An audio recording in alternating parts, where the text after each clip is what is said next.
శ్రీ సాయిరాం. భగవాన్ శ్రీ సత్యసాయి బాబా వారు రచించిన రామకథ రసవాహిని ద్వితీయ భాగము సీతా దర్శనము 7వ ప్రకరణము 14వ రోజు. జిట అను ఒక రాక్షస స్త్రీ సీత చెంతనే కాపలా కాయిచుండెను. ఆమెకు రామచరణారవిందములందు అమిత ప్రీతి భక్తి కలదు. అంతేకాదు ఆమె విషయజ్ఞానముతో పాటు దైవజ్ఞానము కూడాను కలది. ఆమె రాక్షస స్త్రీలతో కలిసి, ఓ సకులారా, రాత్రి నాకు ఒక స్వప్నము వచ్చెను. జానకిని సేవించి మొదలు ఆమె కటాక్షమును సాధింపుడు. కల యొక్క వివరములు సావధానముగా వినుడు. ఒక వానరుడు మన లంకా పట్టణమునకు వచ్చి రాక్షసులను సంహరించి పట్టణమును దహించెను. రావణుడు దిగంబరుడై గార్ధబమునెక్కి దక్షిణ దిశకు పోవుచుండెను. వానికి శిరసు ముండనము చేయబడెను. వాని చేతులు నరకబడెను. లంకారాజ్యము విభీషణునికి పట్టము కట్టిరి. రామనామమును నగరమంతటా చాటిరి. తదుపరి ఇంతేకాదు, రాముడు సీతకు వర్తమానమును పంపెను. రాక్షసులారా, ఇది నిజము. నాకెన్నడూనూ స్వప్నమన్నది రాలేదు. ఒకవేళ వచ్చినా అది సత్యము కాక తప్పదు. సత్యము కాని స్వప్నము ఈ త్రిజటకు రాదు. అధిక దినములు కూడా జరగవు. ఇక 4-5 దినములలో ఈ రీతిగా జరిగి తీరును అని స్వప్న వృత్తాంతమును చెప్పెను. రాక్షస స్త్రీలు ఈ విషయమును విని సీతాదేవికి నమస్కరించిరి. అనంతరము ఆ రాక్షస స్త్రీలు నలువైపుల నుండి వారి పనులు వారు నిర్వర్తించుకున్నట్టుకు వెడలిపోయిరి. అంత జానకి త్రిజటను చూచి, త్రిజట, శ్రీరాములే నిన్ను పంపెను కాబోలు. నిజముగా నీ బోటి స్త్రీ ఈ లంకలో ఉండట్టు చేతనే నా బోటి స్త్రీలు మాన సంరక్షణ గావించుకోగలుగుతున్నారు. లేకున్నా నా బోటి వారల గతి ఏమయ్యుండెడదో వింటివి కదా మీ రావణుడు పలికిన పలుకులు. 1 నెల దినములు గడువు పెట్టెను. ఈ నెల దినములలో నా రాముడే రాకున్నా నేను, అనగా ఆ దేహము ముక్కలు ముక్కలై కాకుల గ్రద్దల పాలో కాగలదు. నేను రాముని సతినై కడకు నా దేహము ఇట్టి దుస్థితికి గురి అయినా నే భరించలేను. దానికి పూర్వమే ఏదైనా ఉపాయము చెప్పుము, నేను దేహము త్యాగము గావింతును అని విలపించుచూ చెప్పుట హనుమంతుడు వినలేకపోయినాడు. త్రిజట సీతకు నమస్కరించి, తల్లి, విచారించుకుము. రాముడు సామాన్యుడు కాడు. అతని ప్రతాపము పరాక్రమము ఈ లోకంలోనే కాదు, మరే లోకంలో కూడాను ఎవ్వరికి రాదు, లేదు, రాబోదు. నిన్నతడే కాపాడును. త్వరలో అతడు వచ్చి నిన్ను చేకొనును. అధైర్యపడకుమని ప్రీతి వచనములు చెప్పి గృహమునకు వెళ్ళెను. ఈ సుసమయమును ఆధారము చేసుకుని హనుమంతుడు చెట్టు నుండి అతి సమీపపు కొమ్మలపైకి దుమికి సీతకు ముందు నిప్పు కనుము వంటి ముద్దుటుంగరమును క్రిందకు విడిచి రామనామమును గానము చేయబూనెను. సీత ముందు పడిన ముద్దుటుంగరమును చూచి పరమాశ్చర్యపడి, ఇది నిజమా లేక కలయా? శ్రీరాముడు వ్రేలుకు ధరించిన ఈ స్వర్ణ ఉంగరము ఈ లంకలో కనిపించుటేమిటి?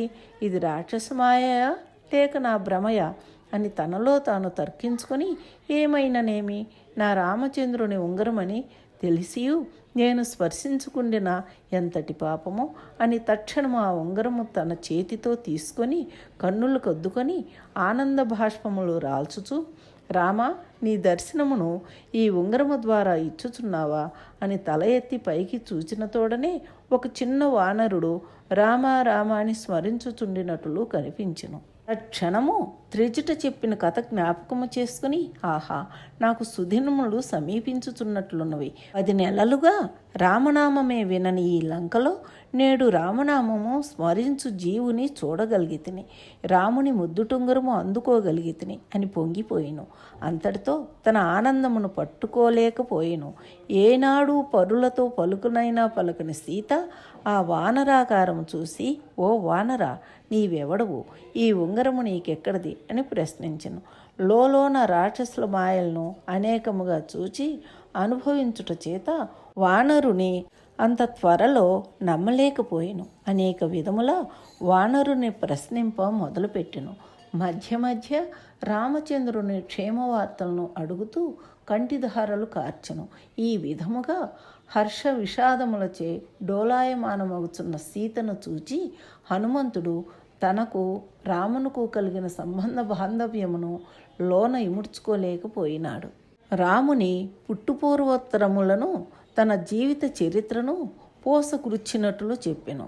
ఆ చరిత్ర వింటూ ఉంటే సాక్షాత్ రామచంద్రుడు నిజముగా ఆమె కంటి ముందు నిలిచినట్లుగా, ఆమె రామునితో అయోధ్యలో అరణ్యములో ఉండినట్లుగా తన తనువునే మరచి ఆనందించెను. సీత లోకస్పృహకు వచ్చి, ఓ వానరా, ఇన్ని చెప్పితివి కానీ నీవు వానరునిగా ఉండి ఇంత కఠినమైన లంకలో ఎట్లు జొరబడితివి? రాక్షసుల చేత చిక్కక ఎట్లు నన్ను నీవు చూడగలిగితివి అని అతని శక్తి సామర్థ్యములను పరీక్షింపగోరెను. అంత హనుమంతుడు, తల్లి, నాదేమీ లేదు, నేను రామబంటును, రామదాసుడను, అంతా రాముడే చేయించుచున్నాడు. అతను లేక క్షణమైనను కూడా నిలవలేను. నేనొక బొమ్మను, అతను ఆడించున్నట్లు ఆడువాడనే కాని నాదేమున్నది అని రాముని విధముల వర్ణించుచు భక్తి ప్రపత్తులు శ్రవణానందముగా వినిపించును. కానీ ఇంకా పరులకు తెలియని కొన్ని సన్నివేశములు రాముడు హనుమంతునితో తెలిపి ఉండెను. ఒకవేళ సీత నిన్ను నమ్మకపోవచ్చును, కాన అట్టి సహజమును ఆధారము చేసుకుని అమూల్యమైన విషయములు సీతకు జ్ఞాపకము చేయమని ముందే రాముడు తెలిపి ఉండెను. ఇప్పుడు ఆ సమయమును ఆధారము చేసుకుని హనుమంతుడు, తల్లి జానకి, కాకాసురుడు తమను హింసించగా తమకు శ్రీరాముడు గావించిన సహాయము, కాకాసురుని వధించుటకు చేసిన ప్రయత్నములు జ్ఞాపకము చేయమని చెప్పెను. అనగానే సీత గొల్లున ఏడ్చి, హనుమంత, నా రాముడు ఆనాడు నన్నన్ని విధముల కాపాడి నేడు ఎందులకింత తామసము చేయుచున్నాడు? రాముడు కరుణాసముద్రుడు కదా, నా విషయమున అతని కరుణ కఠినమాయనా? అయ్యో, ఇది నా పొరపాటు. రామచంద్రుడు దయామయుడు. లోకనాటకమున తాను చేయవలసిన రీతిగా తాను చూపించుచూ చేయించుచుండవలసి వచ్చినది. కానీ హనుమంత, నీవు సామాన్యుడివై ఉండవు. సామాన్యులతో రామచంద్రుడు ఇంత గాఢమైన స్నేహము చేయుడు, తన అంగుళీకమును పంపడు. నీవెంతటి అదృష్టవంతుడువో ఒక్క తూరి నీ పూర్ణ రూపమును చూపుమని కోరెను. హనుమంతుడు క్రిందకి దిగి సీత ముందు చేతులు జోడించుకొని మహాకారమును చూపగనే సీత జడిచి, ఇది కేవలము రావణుని మాయ అని తలంచి కన్నులు మూసుకొనెను. వెనుకకు తిరిగెను. ఆ అనుమానమును గ్రహించి హనుమంతుడు, ఓ తల్లి, నేను రావణుడను కాదు, రాక్షసుడను కాదు, పవిత్ర మంగళ స్వరూపుడైన శ్రీరాముని బంటును. అతనే నా ప్రాణము. నేను సత్యము వచించుచున్నాను, నీవు నమ్మవను ఉద్దేశముతో శ్రీరాముడు తన వ్రేలియందలి ఉంగరమును నా హస్తమందుంచి సీత నమ్ముటకు ఆధారముగా తీసుకొని పొమ్మని ఆజ్ఞాపించును. నాతో పాటు సుగ్రీవుడు, జాంబవంతుడు, అంగదుడు, ఇంకా వేలాది వానర వీరులు వచ్చిరి. నేను మాత్రమే రామానుగ్రహముచే సముద్రమును దాటగలిగితిని. మిగిలిన వారు ఆవలి ఒడ్డున నున్నారు. తమను ఈ కిరాతక రాక్షసుడు కొనివచ్చిన విషయము శబరి, జటాయువు వలన వినగలిగితిమి. సంపాతి వలన 3 దినములకు మునిపే విని తమను దర్శించినంతగా ఆనందమునందితిమి. రామలక్ష్మణులు ఈ వార్తను వినుటకై కాచియున్నారు. సెలవిచ్చిన తక్షణమే వెనుకకు వెళ్ళి ప్రభువులకు తమ క్షేమవార్తను అందింతును అని తెలుపగానే, హనుమంత, తిరిగి నీవు ఒత్తువో లేదో, ఇక 1 దినముంటి సుక్షేమ వార్తలు తెలిపి నన్ను ఆనందపరచమని కోరెను సీత. ఇంతలో రాక్షసులు వారికి నియమించిన పనుల నిమిత్తమై గుంపులుగా రాలుట చేత తిరిగి హనుమంతుడు సూక్ష్మరూపమును ధరించి వృక్షముపై వెళ్ళి కూర్చునెను. సీత హనుమంతుడు చెప్పిన మాటలన్నింటినీ మననము చేసుకునుచు తనలో తాను ఆనందించుచు అప్పుడప్పుడు ఆ వానరుని చూచుచూ ఉండెను. ఆనాడు అసలు నీరైనా త్రాగక రాక్షసులు తెచ్చిపెట్టిన ఫలజలములనైనను ముట్టక విలపించుతున్న దృశ్యమును హనుమంతుడు చూడలేకపోయినాడు. కాపలా కాచుతున్న క్రూర రాక్షసులు సీతను ధిక్కరించుతున్న కఠిన వాక్కులను భరించలేక మధ్య పట్టరాని కోపముతో పండ్లు కొరుకుచుండెను. విధి లేక సీత ఆజ్ఞ కోసమని వేచియుండెను. కొంతసేపైన తరువాత సరమ అనగా విభీషణుని భార్య తన కుమార్తె అయిన త్రిజటతో వచ్చి సీతకు నమస్కరించి అమ్మవారి క్షేమవార్తలను విచారించిరి. ఓ వారు సీతకు అనుకూలమైన వారవుట చేత త్రిజటకు వచ్చిన కళ నిజమైనదని సీత వానరుడు వచ్చిన వృత్తాంతము తెలిపెను.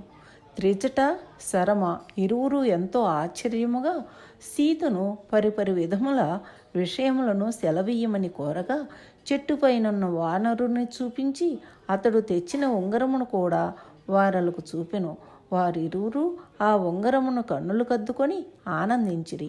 ఇంతలో సీతకు ఏకాంత సమయము ఏర్పడగానే వానరుడు దిగివచ్చి, తల్లి, మీరు విచారింపకుడు, నా వీపుపై కూర్చొనిన నేను క్షణములో రాముని సన్నిధిని చేర్తును అని అనేక విధముల బ్రతిమలాడెను. అందులకు సీత, హనుమంతా, నీ పలుకులే నిన్నెంతో ఆనందపరుచుచున్నవి. విరహ సముద్రములో మునిగిపోవచ్చు తప్పించుచున్న నాకు నీ తీయని ఆదరణ పలుకులు పడవల వలె సహాయము గావించినవి. నేను పరపురుషుని అంటనన్న విషయము నీకు తెలియదా? అట్టి నేను నీ వీపుపై ఏ విధముగా కూర్చునగలనో యోచింపుము అనెను. సూటిగా నాటుకొని పోవు ఆ మాటలు హనుమంతుని హృదయంలో గుచ్చుకొని పోయాను.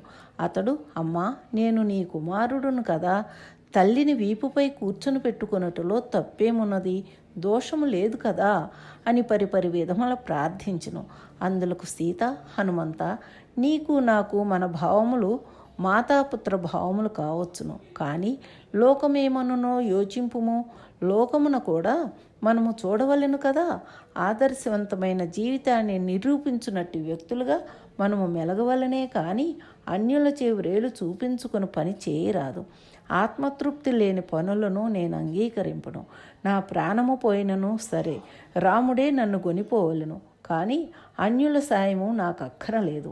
అంతియేకాక నన్నింతటి రీతులు బాధ పెట్టిన ఈ కిరాత్కుని హతమార్చుటకు నా రాముడే సరి. అతను ఈ లంకకు వచ్చి రావణ్ణి చంపి ఈ సీతను చేపట్టుట ఒక పరాక్రమము. రావణుడు దొంగవేషమును ధరించి మోసపుచ్చి నన్ను తెచ్చును. రాముడు ధర్మస్వరూపుడు, నీతి నియమములను పాటించువాడు, సత్యవాక పరిపాలకుడు. అట్టి రాముడు కూడా తన దూతను పంపి రావణునకు తెలియకుండా సీతను తెప్పించుకొనేనన్న వార్త శ్రీరామునకు కీర్తినివ్వదు. ఇట్టి పనికి పూనుకొనుట రామద్రోహము కాగలదు. కాన మోసపు మార్గములను కానీ టక్కరి చర్యలను కానీ మనము అవలంబించకూడదు. రామగౌరవము మన ప్రాణము, రామకీర్తి మన హృదయమూర్తి. వాటిని కాపాడునట్టి పనులను చేపట్టుట మంచిది.